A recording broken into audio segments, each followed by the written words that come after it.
Olá pessoal, sejam bem-vindos ao meu canal. Eu me chamo João, espero que esteja tudo bem com vocês. E para esse primeiro vídeo, eu resolvi trazer minha experiência com o Vaden, que é um framework voltado para a construção de aplicações back-end utilizando a linguagem Dart. Ele atualmente encontra-se em desenvolvimento. Por que eu resolvi trazer o Vaden? Ele é bem tranquilo de aprender, porque eu me proponho a trazer com esse vídeo. Eu quero mostrar como é que a gente vai para criar um projeto com o Vaden, né? E como a gente trabalha de fato lá dentro do código, né? Mostrar as principais ferramentas que a biblioteca fornece pra gente. Sem mais delongas, como é que a gente vai para criar um projeto? Você vem aqui no documentação, né, da biblioteca, clica aqui em primeiros passos. Estando aqui dentro da documentação, você vem aqui nesse link aqui, você vai ter acesso ao Vaden Generator. Aqui você dá o nome do seu projeto. Você não pode colocar nem espaço, nem letras maiúsculas. Aqui você bota a descrição do seu projeto, primeiro projeto Vaden. Aqui você escolhe a versão do Dart com a qual você quer trabalhar. Por fim, coloca as dependências com a qual você quer colocar dentro do seu projeto. A gente vai colocar o Swagger. Vou colocar o Deal Client só para exemplo, mas provavelmente a gente não vai usar. Aqui tem suporte para 3 bancos de dados, né? O Redis, o Postgres e o SQLite. A gente vai usar o SQLite. Essa é a estrutura do projeto. Por fim, é só clicar aqui em gerar projeto. Ele vai aqui fazer um download de um ponto zip. Você vai aqui, extrai, né?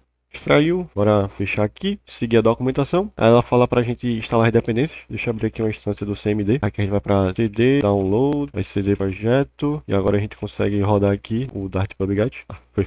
Agora ele pede pra gente rodar o Build Runner. Deixa eu abrir outra instância aqui do CMD, porque a gente vai precisar pra subir o servidor. Pra rodar o Build Runner, esse comando aqui ele é responsável por mapear, né, nosso código com algumas anotações e gerar um arquivo de configuração novo. A gente vai ver isso quando a gente entrar aqui no projeto. Vamos rodar aqui.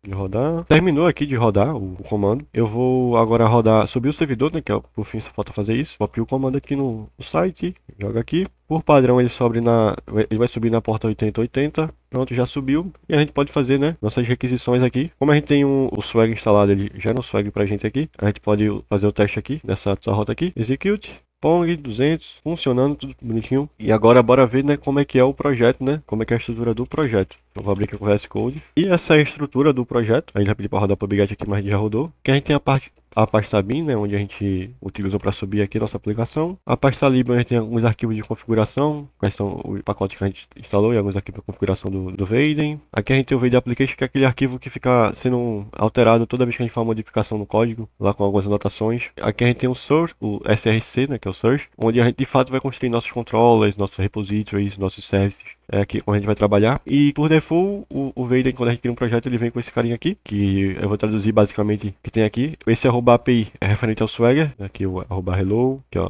hello, aí tem aqui hello controller, tá aqui. Aí, como ele tá assinado em cima da classe, que é o controller, ele pega todos os métodos que estão internos nessa classe. E para criar um controller, a gente cria uma classe e decora ela com o arroba controller, passa aqui dentro, né, o caminho principal para esse controller aqui. E dentro da classe a gente constrói nossos métodos e vai assinando ele com arroba método HTTP que a gente vai usar, né, para aquela caso aqui ele tá usando arroba get, né, passando barra ping, né, como um endpoint aqui, vai ficar barra hello barra ping, vai devolver uma string chamada pong, e é isso. E é assim que a gente define uma rota usando o Vaden. Eu não vou usar esse projeto aqui não, para explicar não, porque eu já tenho um projeto mais completo aqui, que eu vou usar ele para explorar, que esse é o intuito do vídeo. Então, eu vou fechar aqui o projeto, eu vou usar esse projeto aqui, tudo aberto aqui. Lá ele. Fechar aqui, eu vou derrubar aqui o servidor, porque eu não vou usar mais ele, né, então para aquele projeto, vou usar para esse aqui. Sim.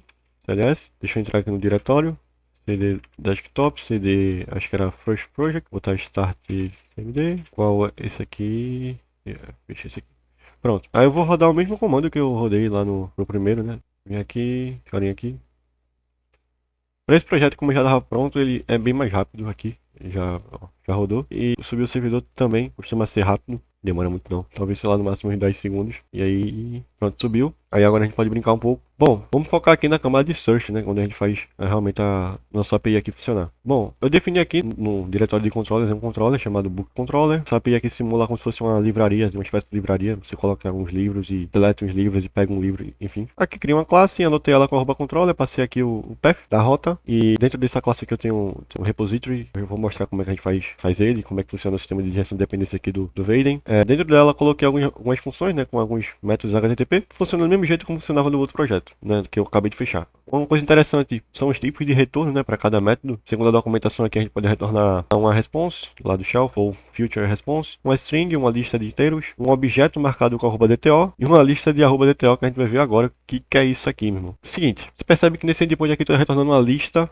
de book models. Ou vou usar esse exemplo aqui. E nesse endpoint aqui nesse post, eu estou recebendo um objeto Dart, né? Aqui esse arroba body é para dizer que eu quero converter o corpo lá da minha requisição no objeto Dart que eu tenho mapeado aqui pelo Vaden. Bom, isso só é possível porque eu criei esses objetos e marquei ele com a anotação @DTO. Aqui na camada de domínio eu tenho aqui um DTO, esse book DTO é simplesmente uma classe que tem um nome, tem um ano, e eu marquei aqui, né, com @DTO, e o Vaden já consegue mapear isso para mim e fazer serialização e deserialização automaticamente. Ou seja, quando ele chegar aqui a requisição, ele vai pegar o JSON e vai converter no objeto book DTO para mim automaticamente. E para enviar aqui no get, que é o book model, marquei também @DTO, ele vai mapear, né, baseado aqui nos parâmetros que eu tenho aqui no meu book model. Esse toJSON aqui que eu fiz, esse book model from app aqui, era para interagir com o banco de dados. Eu precisei para interagir ali, não se apeguem a isso aqui não. O código todo vai ficando do GitHub, e vocês vão entender porque isso aqui está aqui. Mas foque no mapeamento do que o Vaden faz baseado nos atributos da classe. Aí ele mapeia, né, vai converter todos os objetos Dart para um JSON e colocar numa lista e vai mapear